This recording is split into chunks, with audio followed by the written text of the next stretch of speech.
puțin la lângă alta, din partea cealaltă, apoi aici, vezi că la inundare, ștergi partea aia, te uiți puțin la farfuria asta, pui și aici, pui și acolo, da? Fabian Prutean are 17 ani și este elev la Liceul Economic din Timișoara. Este capitanul echipei care va reprezenta vestul României pentru prima oară la Olimpiada Internațională de Gastronomie de la Stuttgart. Am crescut în mediul ăsta de bucătărie, mereu mi-a plăcut, mereu am stat cu părinții, cu bunicii, de față cu ei când au gătit și acasă și la lucru și cumva sunt în afacerea familiei.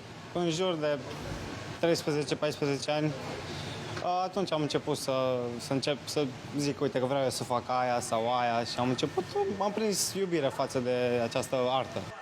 Echipa care va participa la Olimpiadă este formată din 8 membri, cu toții sunt încă elevi. Unul singur este student la Politehnică.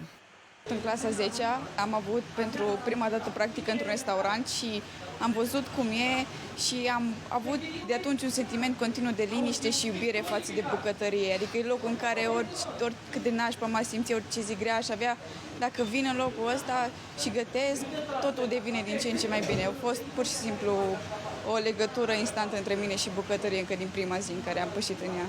Bunica mea îmi tot dădea când făceam mâncare câte o bucățică de morcov, de păstârnac și pe calorifer îmi imagineam că e cuptorul meu și luam ba o cană, ba o oală mică, îmi cumpăra ea seturi din acelea și găteam și tot timpul m-a încurajat și ea, și mama, și tata și sunt sigură că această olimpiadă mă va ajuta mai ales în CV și în viitor. Vreau să ajung un bucătar, un șef bucătar. Auzind de cursurile acestea și de olimpiada pentru care se pregătesc, din plăcere pentru bucătărie am zis că totuși să încerc să dau testele respective, să vedem dacă mă descurc destul de bine.